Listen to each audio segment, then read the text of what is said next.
You have until the count of 5. I happen to love the number 5. It's a beautiful number, a glorious number. You got to the count of 5. 3, 2, 1, go. Take 2. Okay, we tried to record the first intro and we got about 10 minutes in and realised that my recording stuff wasn't working. I'm an amateur. Sorry, I'm not perfect. This is the Got Till 5 wrestling podcast with Jesse Vess and Max Curtin. You should have heard the first 10 minutes. It was proper magic. It was so good, wasn't it, Max? You know what I'm going to do? I'm just going to cut in mine, and then whatever you say, let's just hope it matches up. Because my side's golden. Well, no, my side was golden. You were just like inanely laughing along with my wit, and so that would just sound stupid. The listeners know you're lying. Okay. They know us well enough at this point. They're idiots. We know they're idiots. It's International Women's Day. We talked Oh, about good. that. You're going to didn't we, remember your first time sexist round? joke. Okay. What did I say, Max? Oh, I'm just going to leave that alone. Happy International Women's Day, every lady. Happy, you beautiful birds. Well done. The first one was worse. It's fine. It's fine. That's fine. Yes, earlier on I shared our top 5 female wrestlers to have a Grace the Squared Circle over on our Twitter. And this is what I was going to mention before. Well done. You're marketing and taking advantage of a day that's supposed to be empowering. I thought about that. I did think about that. Who wants to listen to us tell women why women are good? Yeah, exactly. Always in a very makes me patronising uncomfortable. fashion. Always makes And me we've only uncomfortable. dedicated 1 week to the women. We've dedicated every other week to the blokes. It's a very sexist industry, and we all know it. We all know it. What's up with that? We're all sexist pigs. We should be ashamed of ourselves. Look at yourselves, listeners. Look at yourselves. But thank you for listening and tuning in once again. Nice to see you. To see you. Nice. Yeah. Forsyth, Brucey's dead. Oh yeah, I forget he's dead.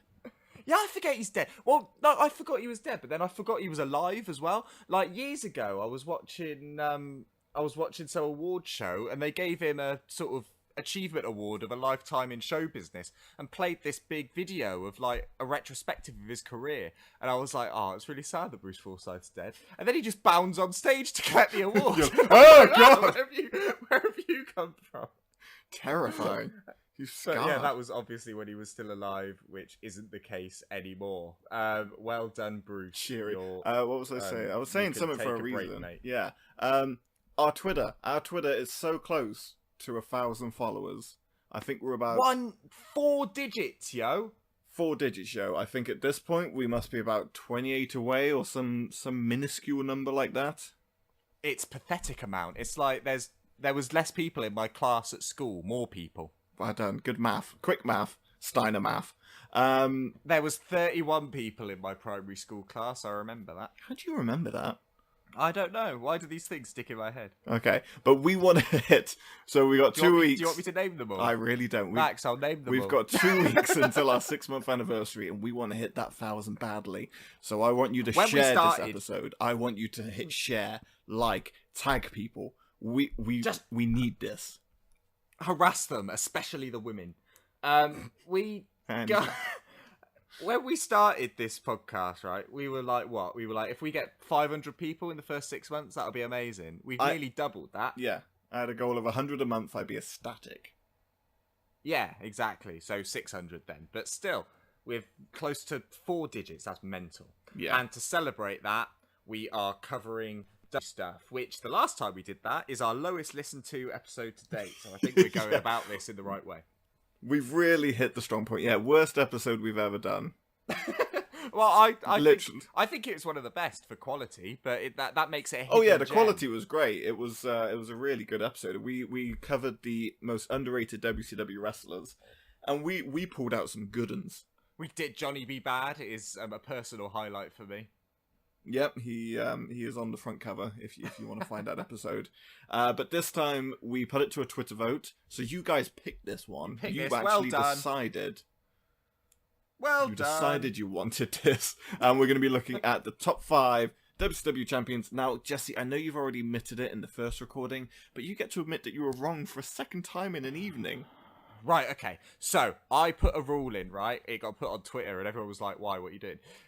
My rule is that you can't be in this list, wrestlers, if you have been WWF/WWE champion as well as WCW champion. And the reason I said that is because if you've been WWF/WWE champion, well, everyone, do you want to do the list again, Matt? Tell me everyone that's been WWF champion as well as WCW champion.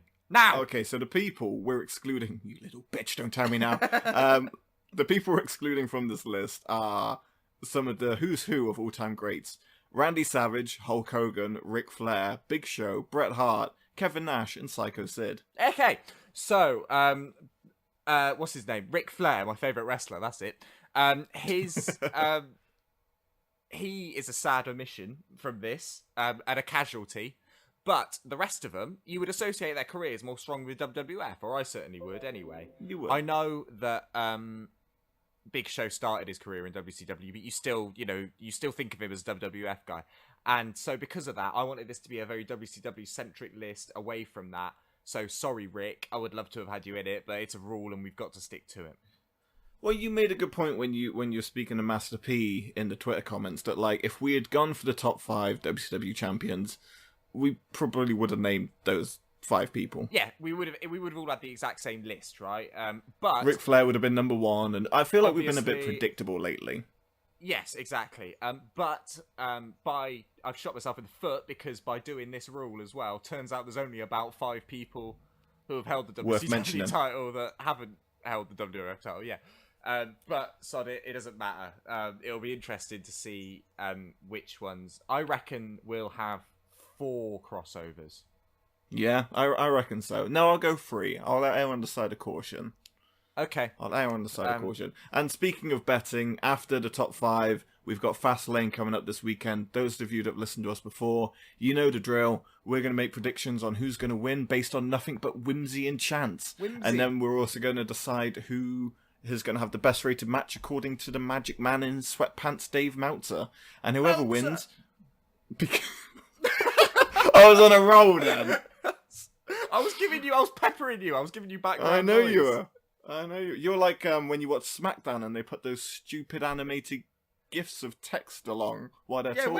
Where's that come from? It's mental. It's like Snapchats and GIF are cool, but like what screams this is a scripted show? Then the words they're about to say come up as they're saying it, like real passion now. Yeah, it's redonk. But redonk.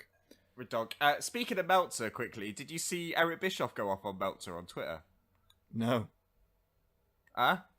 No. Did you see Eric Bischoff go off at Meltzer on Twitter?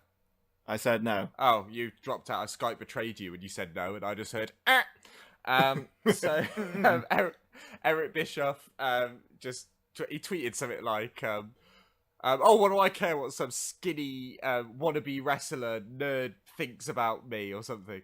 And it's like, really? Like, Meltzer's more jacked than half the wrestlers on the roster at the moment.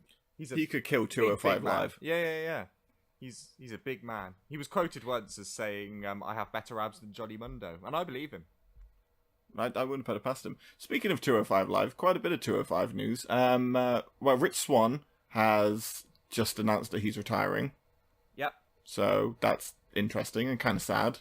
Which was a shame. I mean, the dude's only, 28, 27, something like that. Yeah. I mean, he hits his wife, which is unfortunate, but... Yeah. It's especially on International Women's Day. I mean, come on. But, he's still a good talent, isn't he? Yeah. And 205 Live, it's wrestling. It's he's a bit of... He killed his wife and kids, but what a wrestler Benoit was. But what a German suplex.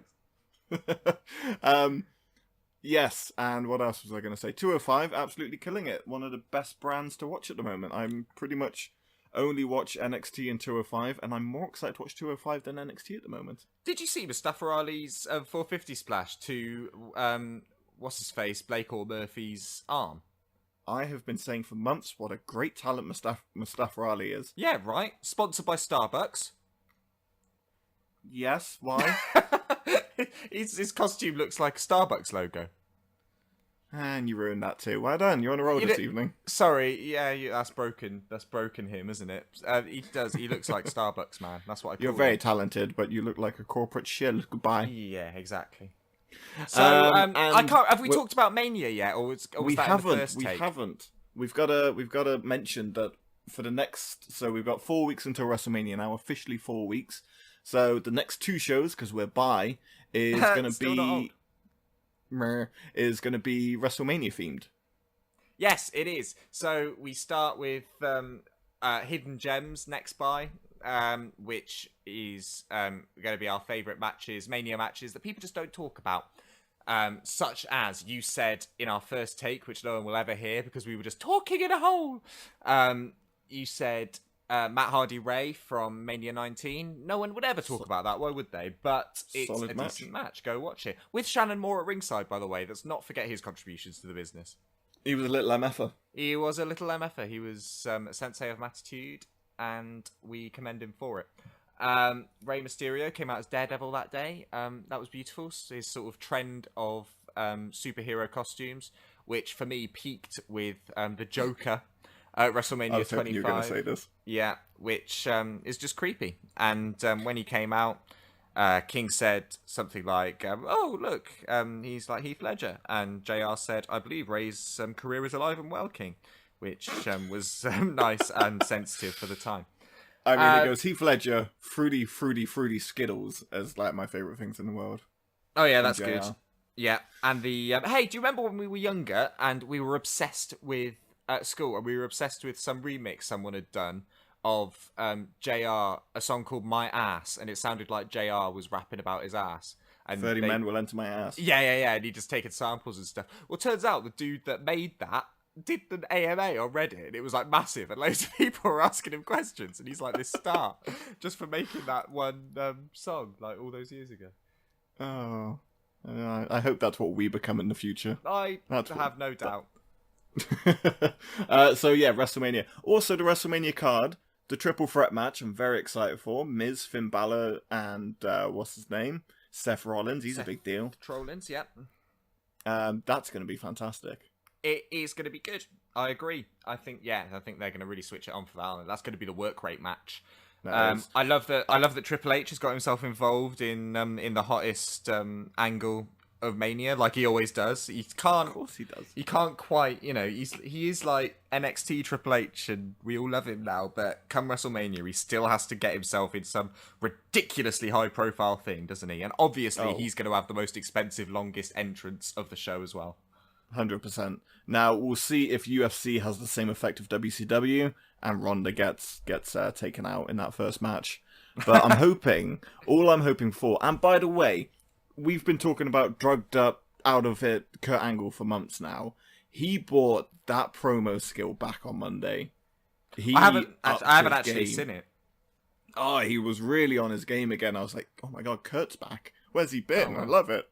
And yeah, if Stephanie gets even any offense on Ronda at WrestleMania, I will just turn it off and go, nope. Yeah, I agree. That'd be ridiculous. This is unbelievable. Yeah. But what I'm hoping comes out of this is Ronda taking Triple H to town, and it starts building the foundation of men versus women. Oh yeah, because of course, if that was going to happen, Triple H would be the head and the innovator of that, wouldn't he?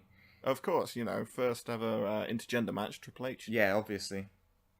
Clearly. But now it's time to get on with our second lowest rated episode of all time. It's about WCW. Hey, they voted for it, so they better listen, you morons. Yeah, it's your own fault. Yeah, we love idiots. having you on board. Thanks for your support over the 6 months. Can't wait for I don't another care. 6. We make nothing. I make no money off this. I don't care about them. You sit with me for 2 hours for your own gain and merit? Yeah, I'm lonely man, Max. Oh yeah, I forget, of course. Yeah, I've got nothing else to do. Except so let's tonight. get on with why tonight? Because it's the Nintendo Direct tonight, yo. Okay, so we've got 40 minutes until the Nintendo Direct to do a top 5 and do Fastlane predictions. Jesse says if we're not done by 10 o'clock, he's just leaving. No word, just leaving. I'm just going to turn my computer off. No, I'm So not, you 'cause better that's how hope- I'm watching the Direct. Shit. You better hope we got a lot of crossovers, so let's get cracking, my friend. Here comes the drop. It's top 5 time! 5, 4, 3, 2, 1, 0. Are you ready? Oh, hell yeah. You fans can stick it, brother! Who's your daddy, Montreal? Tell me he didn't just say that. Woo!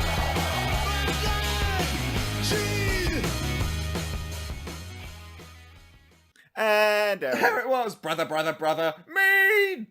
Okay. We don't have brother anymore. Does it not? You made me get rid of brother. Oh yeah, it doesn't have brother. What has it got now? It's the mean. Moon. Yeah, I really like it because I've never complimented you on this actually. I'm sure it was an accident.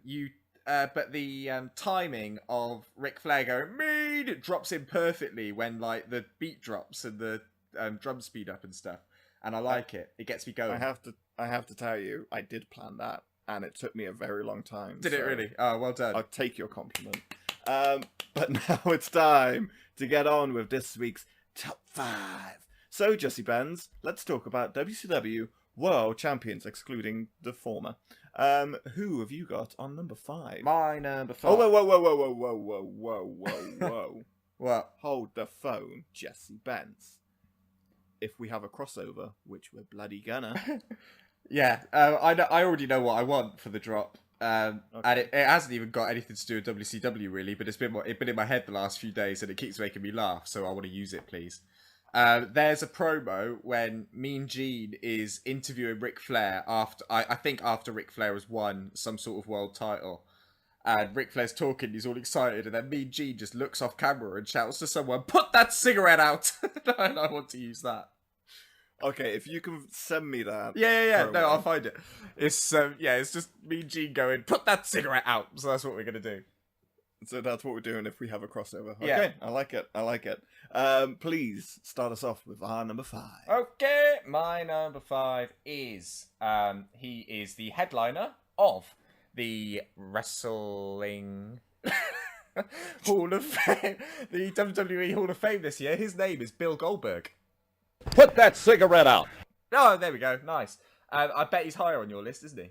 He's number 2. Number 2. Well, the reason he's so low on my list is because he was only a one-time champion, and he was only champion for 6 months. That's mental, right? Yes. Like, he feels so synonymous with that belt, and it feels like he was champion forever when we were kids. But It's because it came during his stupid undefeated streak. it wasn't That- stupid. What are you talking No, about? no. I mean stupid in the how long it was. Like 173 to 0, and he was white hot as shit. So it just felt like he was always the top guy, even without having the title. So that whole 173-day streak felt like he had the bout the whole time. Yeah, no, fair enough. That's true. That's a work number as well, sadly. It would almost have been better if they kept it realistic. They fake it in wrestling? Well, turns out, but, like, it's a shame, really, because it was so obvious, because it was like, how has he had, like, 12 matches in 1 week? How has that number gone up like that? That's mental. But yeah, so 6 months, that's all it was. And lost the title to Kevin Nash to end his undefeated streak at Starrcade. And that was a shame. And that was just after Kevin Nash got the book as well, which is curious.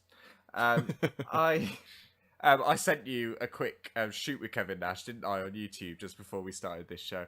And Yes. it opens with Kevin Nash holding a glass of Merlot. Just like, and this bloke's just giving him names like of other wrestlers and stuff, and he's just going, "Dick. He's a dick. I love him. He's a dick." Just going through the list, and it's really funny, and I like it a lot. But this isn't about Nash. He can't be on the list because he's a former WWF champion. Was he on your list when you said the former champions? Yes, he was. Yes, good. Even though he was Diesel, maybe names make a difference. Who knows? So Goldberg. People sort of take the piss out of Goldberg and say that he was a shit worker and that, but he really wasn't. And for what he did anyway, and who cares? You hear about, like, and I love people like Chris Jericho and William Regal, right? But you hear about them almost like bragging, and they sort of go, "Yeah, well, I knew that I was a better wrestler than Goldberg, so instead of getting squashed in 30 seconds like everyone else, I actually had a proper wrestling match with him and exposed him." And it's like, well, that just makes you come off as like this jealous prick, really, because like he was really good at that squashing thing. That was getting over with the crowd. It was making the business lots of money. Just be a team player and get on with it. Don't get all jealous because this guy's more popular than you, just because you've been doing this longer or you're technically more sound or whatever. Do you agree with me?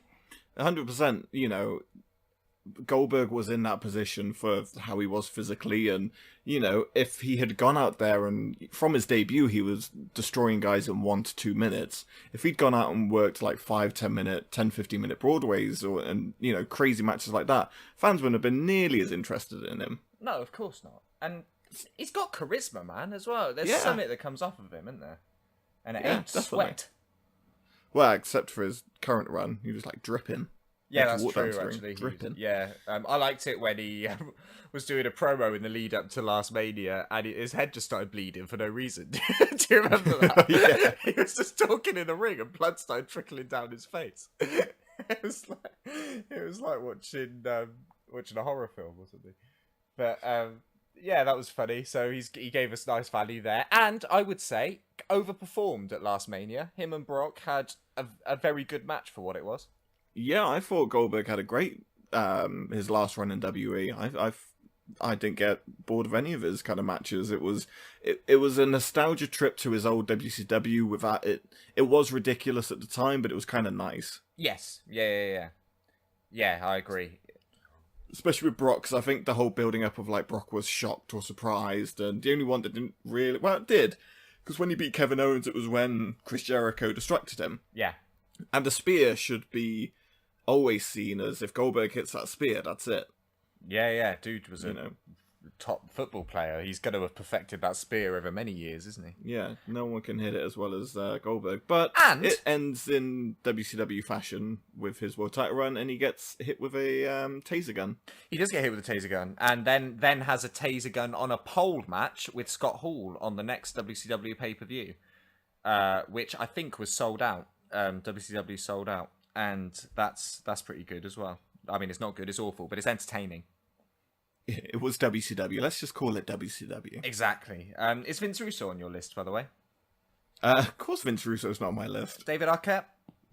No. Okay, good. We can be friends. And Goldberg, his WCW career sadly ended with him got a bit carried away in a backstage skit and punched through the window of a car and gave himself like horrendous lacerations, so had to go and get them sorted out and never came back. WCW closed before he was healthy again from that. So that was the end of Goldberg in WCW. Exactly, until he showed up in 2003. Yeah, he did. Which Hey, I Rock! You want I to know was who's get- next, eh? Go on, finish. You're next! Beautiful. That was really good, actually. Was it? Thank you. Yeah. I feel like, because I'm more nasal than I think I am. You know, when you hear yourself recorded back and you're like, I'm not nasal. So when I think I'm doing manly deep voices, it's just coming across like a whiny turd. But if that was good, then I appreciate that. I mean, it's no Richie doing Hulk Hogan Oh, or Jesus, Macho he was Man amazing. We will talk about that every week. for the end of time. Do you always get confused when they do the whole comeback? So, like, when WCW guys were showing up around 2002, 2003, and it was like, these former WCW wrestlers, it felt like ages ago that WCW happened. Like, Scott Steiner showed up, what, a year and a half after WCW closed? Survivor Series 2002 was his first appearance. So a year and a half. Yeah, and it just feels, I don't know, the time frame always freaks me out. It just feels like there's a massive gap between WCW and a Ruthless Aggression WE. Yeah, but I there's agree. Yeah, I completely agree. It blows my mind that TNA or Impact, whatever the hell it's called now, has been running longer as a company than WCW ever did. Like, that's crazy. Yeah. TNA, by the way, we were moaning about Jeff Jarrett last week. Yes. Last bye week. I'm never going to get used to it. When I say week, you know I mean fortnight, don't you? Yeah. Last show. We were moaning about Jeff Jarrett. I read the WWE thing about inducting Jeff Jarrett, and they said, he's being inducted because of his memorable contributions to the business, as well as giving superstars like AJ Styles, Bobby Roode, and Eric Young their first platforms in another business, or something like that. And I sort of thought, how pathetic! How big a threat is TNA nowadays? And they Not even a little. and they still can't bring themselves to name it. Do you know what I mean? Like they'll do it with other companies, but they just can't bring themselves to say the initials TNA anywhere on WWE stuff. It's so sad, isn't it? It's so weird, and yet they'll talk about New Japan and IWGP championships, but yeah, TNA, nope. Still got this hang up about it. I think it's totally pathetic. Just like Jeff Jarrett, pathetic. Pathetic. I'm presuming he is not in your list. He may not be in my list. No spoilers. No spoilers. Okay. My number 5 is the man who likes to work us all into a shoot. It's Big Van Vader. Put that cigarette out. Oh, where is Big Van Vader on yours? He's my number 4. Number 4. Okay, so we got a good balance so far. Yeah. He won the World Heavyweight Championship 3 times He did. during his time at the company, which I think Ric Flair eventually beat. Oh god, yeah. Ric Flair's 7, I think. 7, that's correct, yeah. But Vader had quite a lengthy reign. His final reign ended up being about 285 days, and ended at Starrcade, the 10th anniversary show, and that's probably one of the longest reigning champions in the company at the time. Don't quote me on that, I'm just presuming. And he had some good matches, you know. I kind of associate the name Big Van Vader with WCW. He's another one like Sid Vicious, where I associate him more with WCW than I do WWE. That's interesting. I actually associate him more with WWE, just because I guess I saw him on that more when I was a kid. But obviously, you could be in this list because he never won the WWE title. But he, I had to triple check because I was like, I swear Vader's held it at least once. But nope. Yeah, no, it was in Shawn Michaels' dickhead phase, and he did not like Vader and didn't want Vader to get over. So, really sort of made him look to be a twat, really. Like to the point where like they buried Vader so much that I think it was in late '97 that there's a moment where Vader does a moonsault on a WWF pay-per-view, and the crowd just don't give a shit. They just don't even react to it. And it's like, what the fuck? Like, I popped watching it in, like, 2015 at home, right? And live at the time, they just didn't care. No. Which is odd, because you weren't seeing that all the time. No, you were never seeing it. Men that size doing moonsaults. Well, you weren't seeing moonsaults that much anyway, but Jesus, yeah, incredible.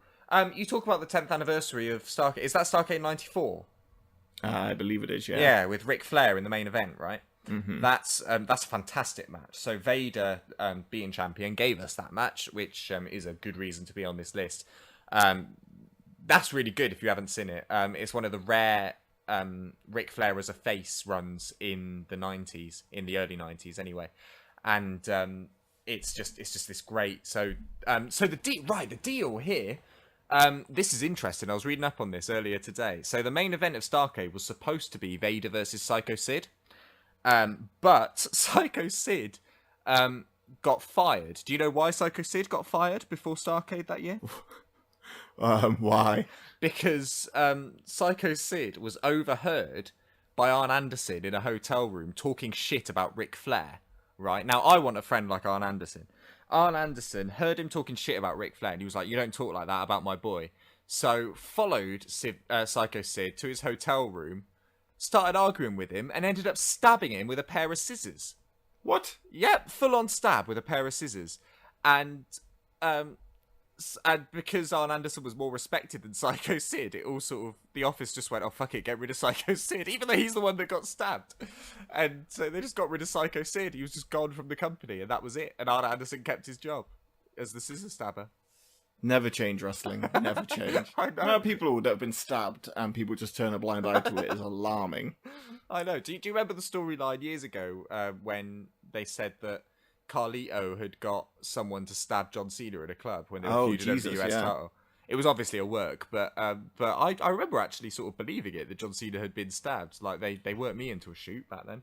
Well, it was like, because it wasn't on show, it was like they were at a club, and with Cena's character, you'd be like, yeah, I could see that happening. Yeah, exactly. Ruck Fuels. Ruck Fools. I was watching I was watching Royal Rumble 2005 earlier, just for funsies, and yeah, that's like peak hip hop Cena at that time.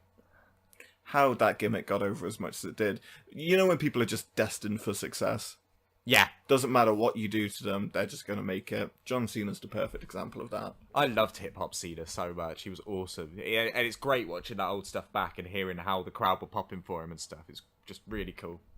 Oh, they loved him. They loved him. My favorite rap was always against Undertaker at Vengeance 2003 because that was his first big outing. Yeah, that was awesome. The one he did on this Royal Rumble 2005 was good. He did it against Christian in the back. Do you remember Christian tries to do a freestyle on him? Oh, yeah. And he's got Tyson Tomko with him at the time. So they're just standing, he goes, Tomko, give me a beat.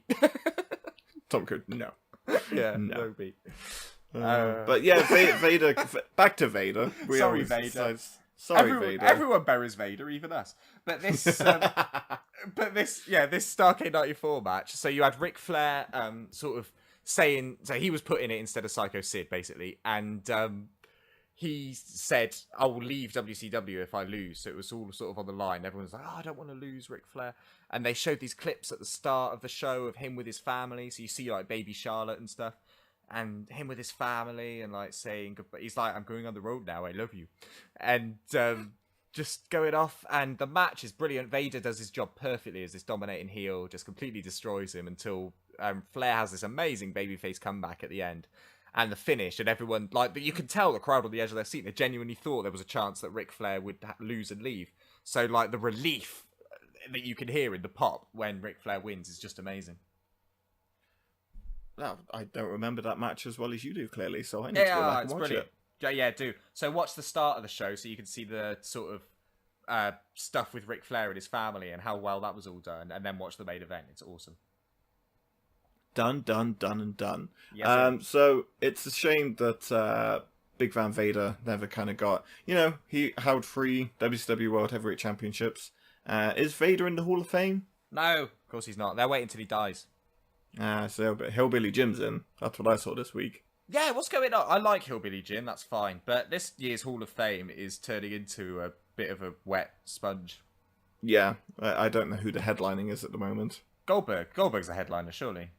Oh yeah, Goldberg. Is Goldberg going in? Yeah, Goldberg. He was the first announced.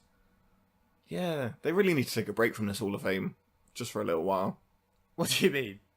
Just like, just give it a couple of years. Well, I feel like it comes in cycles. Like, there's a 4 years where you really don't give a shit, and then you come back to it, and yeah, it's weird. I don't know. Yeah, they make it to awards ceremony, and it's like I used to like it when there was like 6 guys in the class and they spoke for like 20 minutes. Now you've got like 12 people being inducted. Yeah, I agree. The older ones were better. They're all on the network now. They sort of quietly put them up. Did you know that? So all of the old ones you can watch as well. So like, which is really cool. So you can watch the ones when it's just like no one's there except other wrestlers and talent and stuff, and it's in much smaller rooms. And watching like Bobby the Brain do his acceptance speech and things like that is just absolutely brilliant. Excellent. Yeah, well worth watching. Yeah, Bobby the Brain was 2004. That's a speech that's well worth watching. Yeah. Do you remember when Eddie was it Eddie that was inducted? And then this was just after he passed away. Yeah. And they flashed to his family, and I think it's like his Uncle Hector or something, but he looks exactly like Eddie, but like grey hair and older. Yeah. And I mean like a clone. And we were both like, oh god, Eddie's actually alive. Yeah, it's like Eddie with flour in his hair. So it's like how you would dress up for like a ghost if you're a child. that's Exactly. So Big Van Vader, number 5 for me. Number 4 for Jesse. A great WCW World Champion, and a shame he didn't go to win the WF, but then he wouldn't be in the list. So what? Yeah, and as we learn in Bret Hart's documentary, what's it called? Wrestling with Shadows. They have a quick interview with him backstage, and he says, "I'm a real estate agent, and I'm working on a shopping mall in Arizona or something." So that was good. And then more recently, we've obviously just seen him say about how he wants to die in the ring, and that he's terminally ill and he's just going to keep wrestling until he literally dies. So it all just... I love that they're all realistic. We've spoken about this before. And also, how obsessed you are with the Wrestling with Shadows. I've been trying to get you to watch that for years. Years I've been trying to get you to watch that documentary. I know, I love it. I think I even lent it to you. I gave you my only DVD copy of it. I know, Mac, do you know how painful it is to wipe your ass on a DVD? But I did it. Open that up. But no, you're right. I never watched it, and now I have, and it is fantastic. Anyone who hasn't seen Wrestling with Shadows is the greatest wrestling documentary ever. Okay, so this is my number 3, as Vader was my number 4. Oh, yes, my number 3, we briefly mentioned him. get your sirens ready. It is Scott Steiner, Big Papa Pump. Woo! He's not on my list. Not on your list, nice. So that's the one that we won't have a crossover on, because I said we'd have 4. Scott Steiner is another one-time WCW champion, who I thought would have had it much more. But him and Booker T had the last official WCW title match on the final Nitro, with Steiner walking in as champ. It was the opening match on that Nitro, which says a lot about why Nitro folded, I think. And Steiner. So, the Monday Night Wars DVD that they did years and years ago. And obviously, history's written by the victors, right? But they keep talking about how the biggest reason WCW failed is that they didn't create new stars, and WWF did. Like, they hammer that fact home all the time, and it's just not true. There's so many people. I mean, everyone on this list, I would say, have grown into, like, they've had great careers that have all grown through WCW. They're not like this old talent. Scott Steiner is a perfect example of that. DDP as well, Booker T, Sting, Goldberg, like we've said, Vader to a degree. Like, all these people just grew into these main eventers, and it was a great class of people to grow into main eventers. And Definitely. WF just don't like to acknowledge that.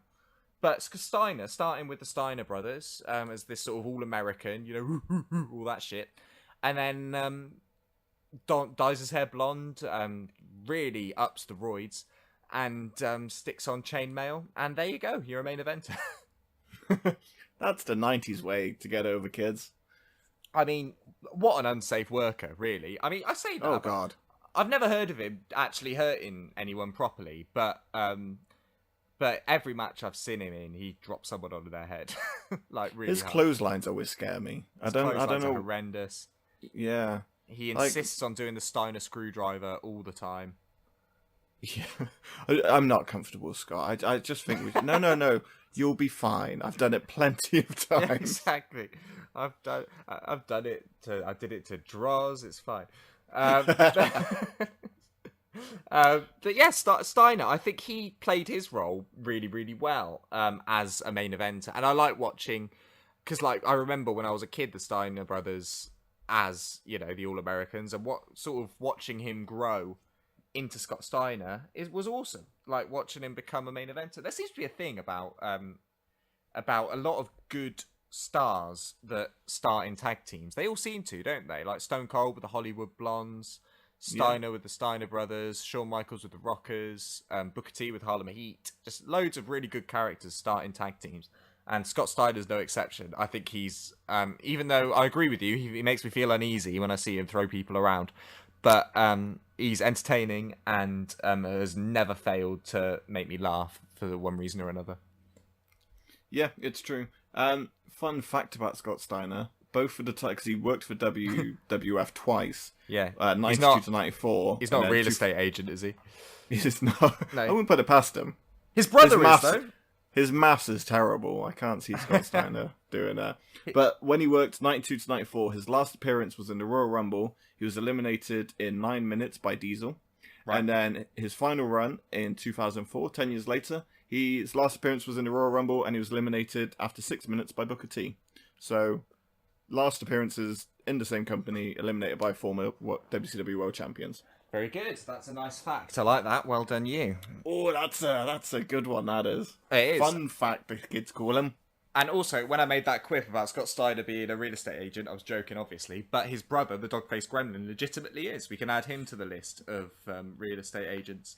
Can we do a top 5 one time of top 5 wrestling real estate agents? Yeah, we definitely can.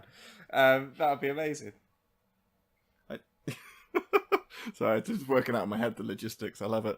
And also, what was his nickname again? The dog-faced... The dog-faced gremlin? I can never remember that. The dog-faced gremlin. I love the idea of these park benches with his smiling face and then just come by from the dog-faced gremlin. The dog-faced gremlin. I love that Sting's like passionate about real estate, and obviously you just picture him with his makeup on all the time, don't you? When he's doing all that as well. Oh, baseball bat in hand. Yeah, exactly. He makes a killing. He makes a killing. Right. Good choice. I've never been a big Scott Steiner fan, personally. You're missing out. Clearly, I'm missing out. What a talent!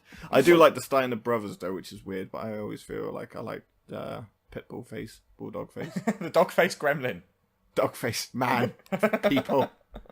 He's like Manjima from Yokai. Obscure reference of the night. Ding, ding, ding. Oh, I love it. If there's one person that gets that, please tweet us or message us or something. I would love to meet you. Got5@gmail.com. If you understand yokai references, we'll have you on. Doesn't matter. That's the competition. My number 4 is a man who saves lives, who heals hearts. It's me, it's DDP. Ah, not on my list. Really? Really, I love DDP to pieces, but he was WCW champion for what, 28 days? Yeah, he didn't. I feel like I'm clouded by my love of DDP at this point, but who else am I going to pick? David Arquette? Let's be. That's I very tagged true. him in when I said we were doing greatest WCW champions. I put a picture of David Arquette and I tagged him in it just to hope that he get in contact. I don't know what I was expecting. Do you know David Arquette did the voice of Eddie in SSX Tricky? I did. That's crazy, isn't it? I swear we watched that DVD because there was a little DVD you could watch with the SSX Tricky that showed the voice acting. DVD content. Exactly. Yeah, you click it. And like there was that sexy lady doing all the voices, wasn't there? David Arquette, the voice of Eddie. Yeah, I always picture that's what real life Elise looks like. That's just what's in my head. What were we talking about? DDP, the healer. He's the good miracle at stretching. worker. He's good at stretching, and he's good at making a name for himself in WCW as well. True. He was. They did not know what to do with him in WWE. You know, after the invasion angle, they. Oh god, he stalked Taker's wife. He stalked Taker's wife. Yeah, That was good. That's something that happened. That's all I remember happening. Yeah, that moment though was a great moment when the stalker was in the ring and took the mask off, and it was revealed to be DDP for the first time. That pop was awesome. That was really, really cool. Yeah, that's true. Paige held the WCW World Heavyweight Champion on 3 occasions. He built himself up from nothing, basically. There's always the DDP story of how he went to what did they used to call it? The power plant or the thunder plant? Power plant. Bum plant. Power plant. It's power plant. Yeah. It was ran by I remember that only because of The Simpsons, and it was ran by Sarge, who I know about. I'm sure people listening to this, if you're English and a wrestling fan, you would have seen Louis Theroux's documentary, one of his weird weekends on wrestling, and he spends a lot of time in the power plant with an angry little midget man called Sarge, who was just horrendous. Oh, it was brilliant. He's not an actual midget man. He's just quite short. Just short and very, very angry. Yeah. When he won the world title in April '99, this is what they saw in DDP and WCW. He won it at Spring Stampede. He defeated Sting, Hogan, and Flair for the title, with Macho Man as a special guest, but that doesn't matter. But he defeated 3 of the best names in wrestling. Yeah, it's a good shout. Did he defeat them, or did someone in the back, like a writer or someone, tell everyone else that he was going to win? No. This was one of the rare occasions where it was fully real. Did he shoot on them? Shoot, brother. Paige pinned Flair after hitting a diamond cutter. I love a good diamond cutter, I do. Oh god, diamond cutters out of nowhere. They were the first beautiful ones, weren't there? There's one in particular that's awesome when he's got, he's sort of, what is it? He's got someone on his shoulder, like as if he's going to do an F5 or a FU or something, sort of in a fireman's carry sort of hold, and then just sort of spins them round into a diamond cutter, which is really, really cool. TKO is the most beautiful move there is. I suppose it kind of was a TKO, yeah, but he would have said it was a transition modified to a diamond cutter. Yeah, modified diamond cutter. How good is Sonata's TKO? Oh yeah, and his hair still stays up. It's miraculous. We haven't spoken about New Japan. I want to talk about that later. Remind me. Unfortunately, Diamond Dallas's 3rd and final World Heavyweight Championship run is what's marred in the histories of terrible wrestling decisions when he lost the title to his tag team partner, David Arquette. Oh dear, David. Yes, because they were tag team partners, and it was weird. And we're talking about 2000 WCW here, so who really cares? But DDP, I do. DDP is he had a great run. You know, 99 run that he had, they knew what they had with him, and I wish didn't start wrestling until he was what, 34? Yeah, he just decided one day, yeah, this is cool. I think he'd been a manager before, maybe a commentator and stuff, but yeah, never actually got in the ring till he was 34 years old.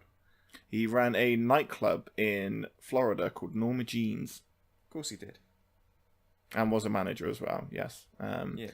Weird looking manager. Very strange. But yeah, DDP, I liked it. Do you remember when he returned in the Royal Rumble that one time, that year? Yeah, that was cool. That was 2015. That was the first year Roman won in Philadelphia when everyone really shat on it. God bless your autism. Well, I remember stupid things like that. Yep. Yep. It's a gift. Thank Treasure you. it. And It's a gift, but it means I can't converse with people who don't like wrestling because they just don't understand. They don't understand why I'm shouting dates at them. this is Jesse branching out to make friends. This is all this podcast is. Please, people, talk to him. It's all he has in the world. Yeah. And ever since then, we know DDP has done amazing work with people like Jake the Snake, Scott Hall. He's helped that famous paratrooper video. Do you remember the guy who couldn't even walk? Done wonders for Mick Foley. Mick Foley. Yeah, Mick Foley doesn't get enough mentioning. I remember there was a little documentary where they showed how much weight he lost, and Chris Jericho swears by it. What's going on? It's like a motorcycle gang. I feel like we're WCW Roadhog. I was gonna say Hog Wild. Yeah, we're Scared. Yeah, I was gonna say it sounded like you were being ambushed. Basically, I record on the mean streets of Brighton. Mean In a little streets shack of Brighton. above a pool hall. It's very glittery in here. So DDP's awesome. He's helped a lot of people, as you say. Mick Foley, fat paratrooper bloke. Who is a dick, by the way. I've got the DDP DVD stuff, right? And so that guy, that fat guy, the veteran that got slim, that was in the inspirational video, he's one of the background guys when DDP's taking you through all the stuff, right? And he's just such a ponce. He's trying to make it all. He's overdoing it, and there's moments in it where DDP goes "All right, mate, give everyone else a chance, calm down." Yeah, he's such a do-gooder, such a know-it-all, and tries to be DDP's number one student, but he just comes across like a little bitch. Well, thank you for exposing him. I hate him. I've forgotten his name, but I hate him. I hope he gets fat again. Wow. Lesson for everyone: don't cross the Jazzmeister. Would you like to tell us your number 3, you horrible, horrible person? Yeah, it's actually my number 2, because my number 3 was Scott Steiner and my number 4 was Vader. But it's very confusing, these top 5s. I know. My number 2, which I'm sure we're going to have a crossover on this, is the 5-time WCW champion, Booker T. 5-time, shucky ducky wucky what, yep. Put that cigarette out. Very good. He is one of the few WCW talents that has managed to keep a great spot in wrestling long after WCW has folded. He won the title on the last ever Nitro in the opening match, as I said. Well done, WCW. Another great wrestler to watch. The tag team stuff coming from Harlem Heat, growing into his own character. He was another one, like you were saying, when people were appearing on WWF. When he was the first one, I would say, from WCW, that when he appeared, it was wow, it's getting serious now. This invasion when Booker T appeared. Yeah, Book was the top guy. Yeah, absolutely. Yeah, well, the champion, as I said, he won the title on the last ever Nitro, so he was. But did you know that in his, he was immediately in bad favour with the locker room in WWF, because in his first appearance, he back suplexes Stone Cold through a table. And in doing so, I think Stone Cold broke a couple of tiny bones in the bottom of his back. And Booker T didn't stick around to see if Austin was okay. Which is apparently in the WWF locker room, that's a massive no-no. If you injure someone, you wait around. Stick around. Yeah. But that obviously just wasn't the way in WCW, and he didn't know that, so off he went. So like in his debut, immediately everyone was like, "Who the fuck's this guy?" He just waltzes in, like breaks our top money making guy's back, and then fucks off. Yeah, not the smartest tactic. No, but you know that was just his way, and as we've seen in later years with Booker T, it doesn't take much to set him off. No. No, it does not. What were those old segments like a couple of years back when they would do like the whole Sports Center thing? And Yeah, that guy like with the the white Raw hair. pre-show, wasn't it? Yeah, and that guy with the white hair kept taking the piss out of Harlem Heat or something, and the way Booker T was looking at him, man, like Corey Graves had to like stop Booker T walking over to him, didn't he? Shit was about to go South Central. It was, Yeah. yeah. And then he started talking about ducks, which no one's explained to me to this day. I think Booker T's commentary is fantastic, and he reminds me of Dusty Rhodes in WCW commentary, which was, everyone agreed, was like, he makes no sense, or at least if you sort of transcribed what he was saying, it would make no sense. But hearing him say it, for some reason, it makes sense. Do you know what I mean? Yeah, and I love that he always used to crack up Cole and Corey. Yeah. Brilliant commentator. Yeah, he's great, and great wrestler as well. I was heartbroken WrestleMania 19 when Triple H just beat. Triple H basically does borderline racist stuff on Booker T, saying things like people like you Borderline? can't be... Well, okay, it was racist. Like saying like, you know, people like you can't be champions, stuff like this. And then King, like KK King, was doing He's like just sitting there and up at the announce table. Oh, gotta put my hood on. What did he say? He was like, He was talking something about- trading cigarettes in prison. Yeah, he said I saw Booker T in the mall earlier and he tried to buy stuff with cigarettes. I love that WrestleMania because of like JR genuinely loses it with the King. Yeah. Like he's just had enough. Well, the best bit of that with the commentary on that as well, like Stone Cold. So it was Stone Cold's last match. No one knew it was Stone Cold's last match except JR. So JR knows this and is trying to call it with the gravitas it deserves. King doesn't know that it's Stone Cold's last match and is trying to be stupid normal King, you know. And JR's just like shutting him down and telling him to shut up because he just wants to call this match like as passionately as he can. It's brilliant. But anyway, so poor Booker T gets all this racial hate thrown towards him. And it's like, you don't do that unless you're going to like beat the snob at the end and come out on top. Yeah. And then Triple H just beats him clean as a whistle in the middle of the ring. Yeah, and it wouldn't have been a stretch to have Booker T win that match, you know. 6-time world champion. He'd just come in. This was a year at this point. So the invasion had just happened. So we're talking 6 months out of the... No, we're not. This is 2003. We're talking a year and a half. I'll get there eventually. We're talking a year and a half outside the invasion. Built himself up on Raw. Because didn't he get the spot by... It was a battle royale to determine who was going to face. And it was down to Rock and Booker T. And I remember watching going, Rock's going to go and face Triple H then. Yeah. And then Booker T eliminates the Rock. And it's like, holy shit. Booker T's going to WrestleMania. Yeah. And then he does a Houston hangover in the match, which he used to do all the time. But it's awesome. And that's the only time he ever did it in the WWE, that move. Did it, you know, on a weekly basis in WCW. But yeah, never did it again after that. And so after Triple H hits... It really annoys me, right? So Booker T hits one of the most stunning scissor kicks I've ever seen in my life in that match as well. Yeah. Do you remember? He sort of, you know, normally he just puts the foot on the back of the head. This time he crossed the feet back and did a proper like his feet were scissors, like he was stabbing Psycho Sid and he was Arn Anderson, and they just sort of flipped straight into Triple H's head. It just looked amazing. And Triple H kicks out one pedigree. Then Triple H lies there for about 20 minutes and slowly crawls over to Booker T and then pins him clean as a whistle. 1, 2, 3. Just after one finishing move. And it's like, fuck you. Like, that's just completely... Booker T never recovered from that. He never recovered. He had to completely change his gimmick.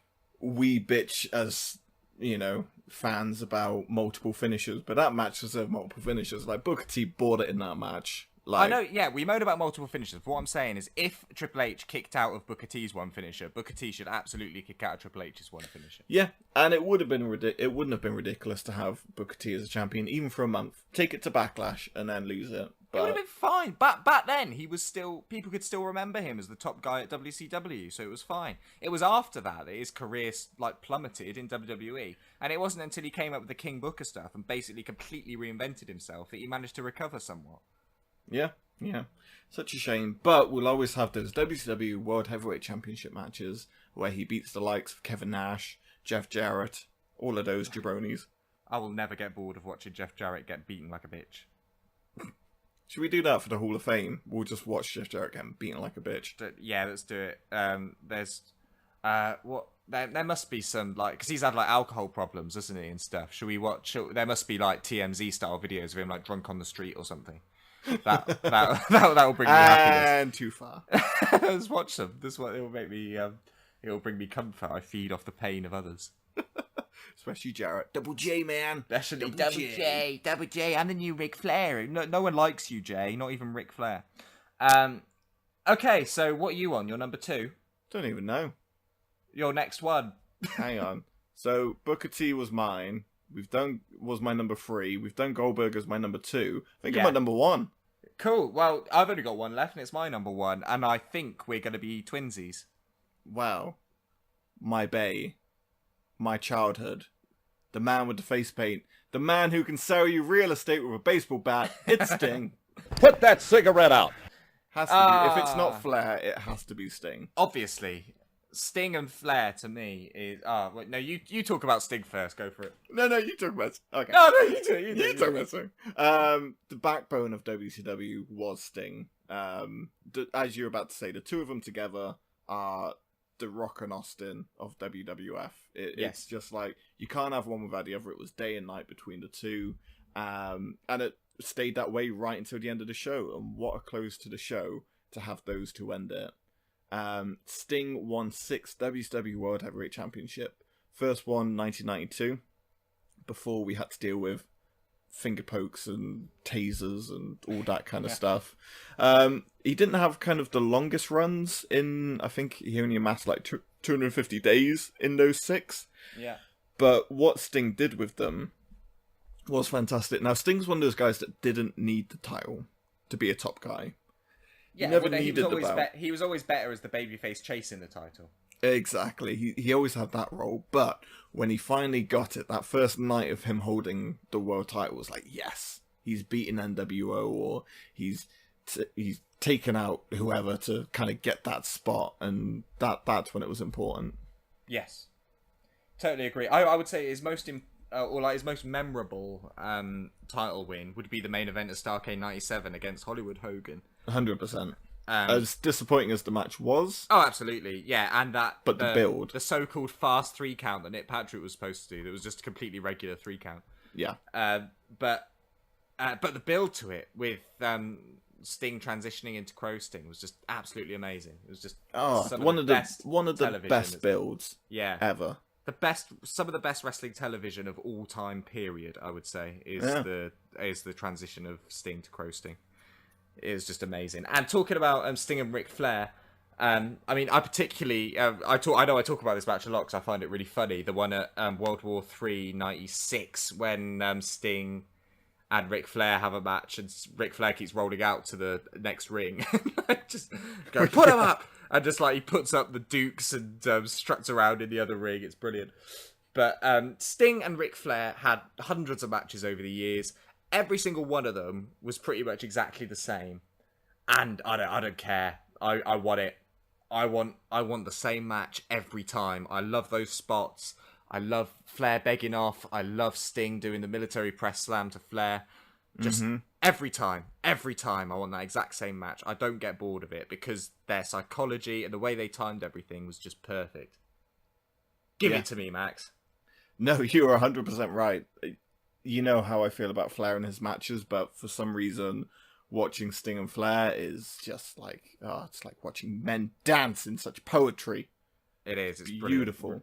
Ric Flair knows the exact moments to tell Sting to do something that will get the crowd to pop and make Sting look like Superman. You know? Yeah, definitely. And Sting's won the world title in some like weird matches because the first time he won it was against Luger, and there was steel chains involved. and then you go across to when he defeated Luger. And do you remember when he had, what was it, the Sting Squadron? Yes. Oh, Sting Squadron. Like Ricky Steamboat and Dustin Rhodes, and just brilliant WCW moments like that. I love 92 to 94 WCW. It confused me, that stuff, because when I was a kid, for some reason, I think I've talked about this before, I got it in my head that Sting was the third brother of Undertaker and Kane. Yes.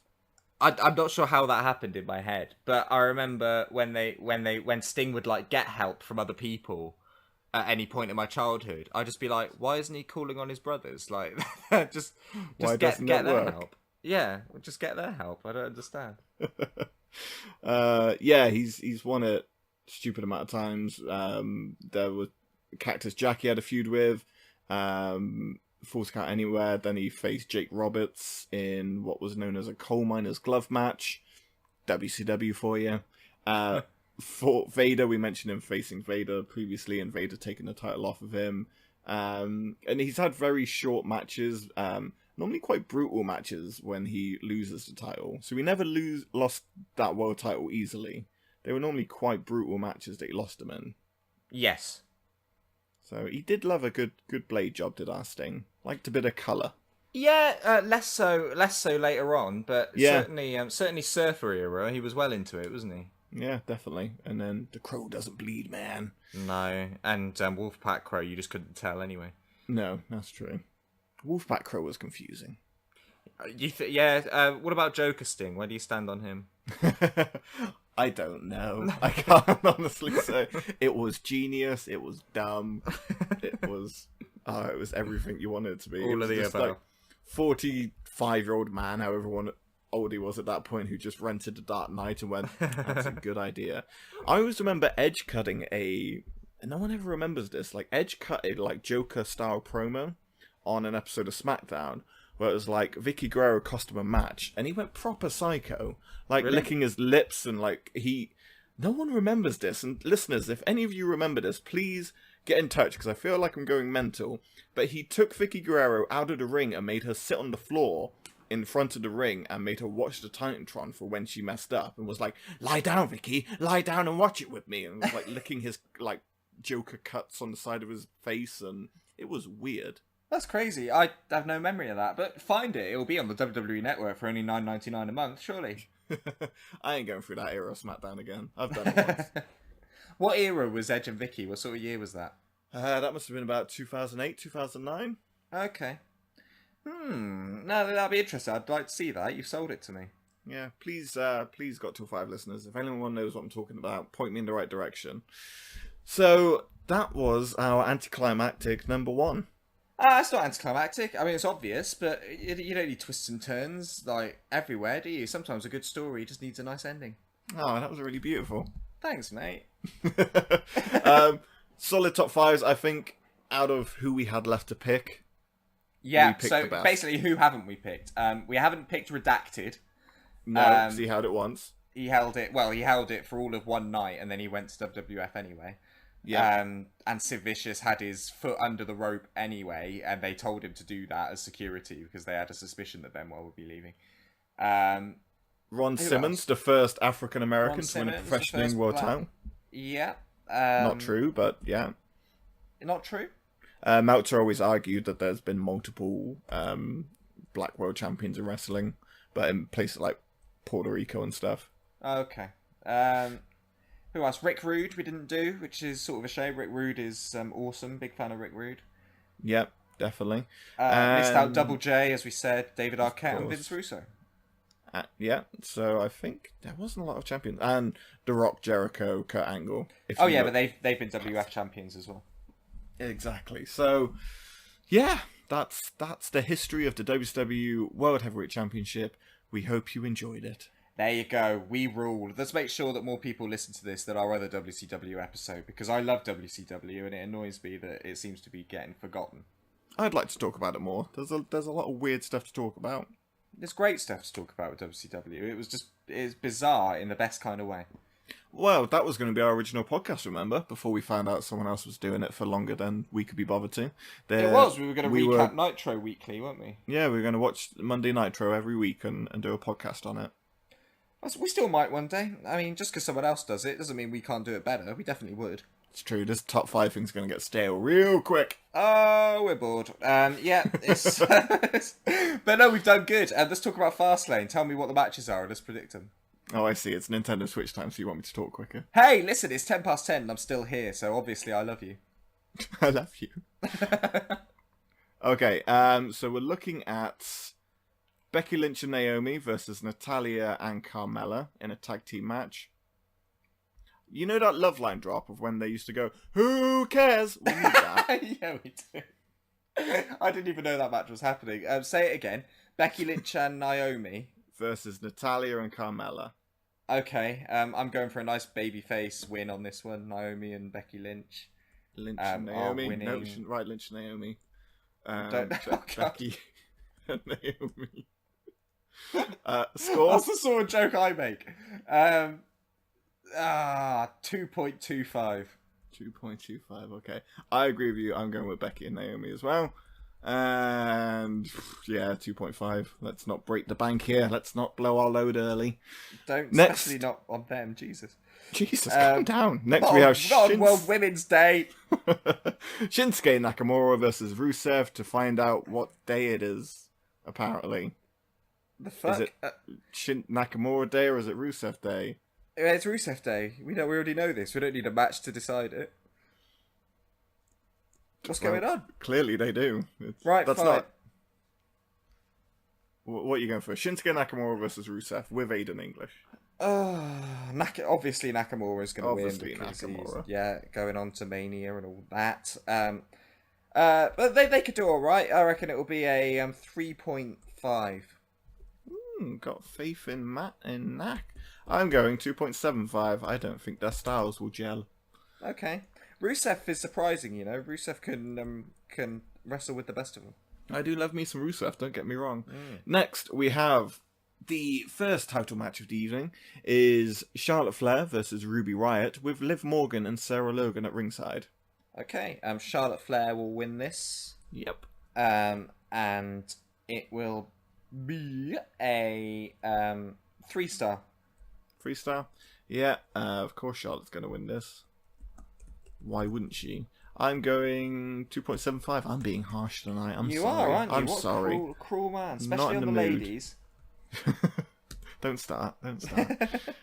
Next is the tag team match for the WWE SmackDown Tag Team Championship 6 months ago. The Usos versus the New Day. Oh, that's fresh. Usos are the champions now, aren't they? Yeah. Defending, yeah. They deserve to go into Mania as I'll champions. be so pissed if they don't walk into WrestleMania. They've had hell of a season, haven't they? The Usos, they absolutely deserve it. So I will say the Usos will win, and it will be. They always do good matches. These guys, don't they? Great matches. Yeah. I'm gonna go 4. Rich blood. I'm so torn on this match because New Day are the family-friendly, let's get everyone in watching kind of group, and it works well for WrestleMania. And maybe Usos will have their rematch at WrestleMania. But I want them to walk in with the straps so badly. Yeah. But this is our first disagreement. I'm going New Day, and it pains me to say it. Okay. I'm going 4.25. No, I'm not. I'm doing 3.75. 3. You have to go with your first answer. What? Motherfuck, damn. 4.25, bitch. You're staying on that. Fine. All right. Next, we have the United States Championship between Boring and Boring when he doesn't give a shit. It's Bobby Roode versus Randy Orton. For the US title, I think... this is the P break of the night. Yes. Yeah, I think so. You know what? I'm going to say Randy Orton. Really? Yeah, it's like the only belt he hasn't held. And I feel like Randy Orton's such a sort of corporate favourite that they're going to want him before he retires to have held all the belts. Yeah. So that they're just getting a quick US title run out the way with Randy, I reckon. Yeah, good point. Good point. I'm going to disagree with you, but good point. Okay, and it'll be a 2.5. No faith in them. It's Randy's new hair. Throws me off. Randy with hair, it's just not right. I haven't liked the look of Randy since he started wearing that weird waistcoat. Well, it's just a hoodie. No, I don't like it. It's an armless hoodie. It is an armless hoodie. Who wears armless hoodies? Men with arms like Randy Orton. Ridiculous. I'm going with Bobby Roode because I feel like they. Why has he become so boring? I know. He's just. Oh God! You said you're right. Do you want to? Yeah, let's talk about Bobby Roode. Yeah, Bobby Roode is like the wrestling version of the film War Horse. Brilliant. Yeah, it's main roster that have messed him up, and putting him as a face on the main roster is a stupid idea. Yeah, and he's nothing without his entrance music, is he? No, it's true. I'm going 3 stars on that match. You know, they're both good workers, but Bobby Roode has not put out anything that's made me go wow yet. Next is the match that WWE is doing just to make all our butts that little bit tighter, where they've made it a 6-pack challenge for the WWE Championship 4 weeks before WrestleMania. 4 weeks before AJ Styles, Shinsuke Nakamura in the main event. Yeah. AJ Styles versus John Cena versus Kevin Owens versus Sami Zayn versus Baron Corbin versus Dolph Ziggler. John Cena wants that WrestleMania ticket, baby. He certainly does, and I'm sure he'll get it, but not this way. Not like this. AJ Styles is going to retain because we have to have AJ Styles Nakamura at Mania. But it's gonna cause a rift between Sami Zayn and Kevin Owens, and we're gonna get that WrestleMania match as well. Yeah. They're all really good workers in this match, so you would hope that they do a great job. Yeah. I'm gonna say 4.25. Nice, okay. He has been liking the big man multi-matches lately, so we'll see. Yeah, I know they're doing it just to fuck with us, but then there's that side of me that has been watching WWE for a stupid amount of years now that makes me go, maybe Cena will get his ticket and, you know, the fans will be behind him because he really, really wants it. Yeah. I can see it and I don't want it, but they could do... I don't know where they go with Cena after this. Maybe Undertaker, if that's what the rumors are to be believed. And then you're right, Kevin Owens, Sami Zayn, and then, Baron Corbin, Dolph Ziggler, whatever. Yeah. If Dolph Ziggler wins, I'll be so torn. I'll be like, yes, no. Yeah, you've been rooting for it for years, haven't you? But not now.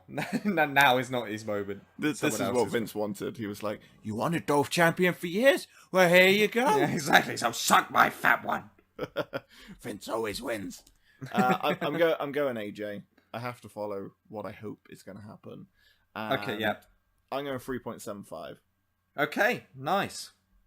Solid choices all round. Absolutely. So Fastlane is this Sunday, and then we've got a 4-week break until WrestleMania. Very quickly, New Japan, Okada versus Ospreay, one of my most favourite Okada defenses I've seen in a very long time, since Wrestle Kingdom probably. Oh my god, Ospreay and him just work so well together. It's brilliant. Well, Okada works well with anyone, and we know what Ospreay's like. It's just, incredible match. That Rainmaker counter into that sit-out powerbomb was Don't awesome. even know how. And Ospreay's Rainmaker clobbers him. Yeah, really clobbers good. him.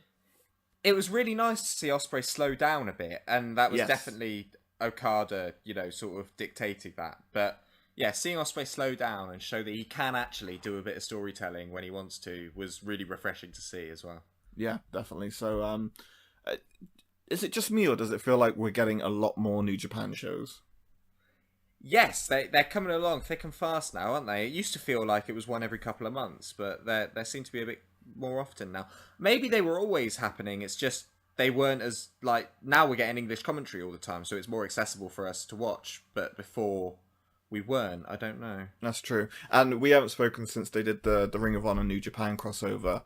Incredible. The storytelling of Golden Lovers and building up to Young Bucks versus Golden Lovers and everything that's been done with being the Elite. We'll say it every bye week, but well done. You make me love wrestling again. Yeah. everything about the Golden Lovers and that storyline is making me like a child again watching wrestling. Oh, it just makes me. No one understands it. I'm watching it and I'm just like emotional. I'm crying, man. I know. Beautiful. It is. It makes me want to give. It makes me want to give you a cuddle, quite frankly. Should we have a cuddle next time New Japan's on? The audio cut out just as I said, "Can we have a cuddle?" And it was just silence, and I was like, "Oh, good." Rejection again. Right, on that I love that. No, bombshell. my favorite bit is this part of the podcast because, like, I never expect anyone to get this far. Yeah, they definitely haven't got this far because if they have, they like authorities will come round or something. Like something bad will happen. 100%. But let's go. Let's leave this wonderful place. We're fucking out. This is a short episode. Well done. We're gonna be back in 2 weeks' time with a WrestleMania special, building up to WrestleMania 34, I believe, because they've taken the numbers away, and I don't understand the system anymore. Our next 2 episodes are WrestleMania themed, so we've got the Undertaker. What am I talking about? Underrated matches, and then our favourite matches. It's going to be a wild ride. And it's 2 weeks till our 6-month anniversary. I might have something special planned, so keep your eyes tuned for the Twitter and the SoundCloud. If you're new to our podcast or you haven't done it yet, go to iTunes, go to SoundCloud, go to wherever you podcast addict, wherever you download podcasts from, just hit that subscribe button. Give us a review if you'd like. It makes all the difference, and it makes life a lot easier for you because we just download, and we'd like to keep talking in your ears as much as possible. Exactly that. And follow us on Twitter. Get us 1,000 followers before 6 months. That'd be amazing. 2 weeks, and we need 28 more people. So do it. Your gran, your grandma, your dog accounts, your bird accounts, whatever you have to do. Make a fake account. We don't care. We're not. No, just do what has to be done. But until that, we should do something special for 1,000. Can we just do a dance? Can we film a dance? Yeah, we can. Yeah, we can film a dance. Yeah. We'll find a wrestling themed dance and replicate it. It's going to be Mr. Ass. Nice. It's always Mr. Of course Ass. it is. Lovely stuff. So it's always the ass. Cool. So until next time, you're Max Curtin. Are you not? Yeah, apparently. Yeah, you are Max Curtin. I'm Jesse Benz. Thanks for listening. WCW's awesome. WrestleMania soon. Woohoo! Fastlane. Great. Okay. Later days. Bye. Bye. You have until the count of 5. I happen to love the number 5. It's a beautiful number, a glorious number. You got to the count of 5.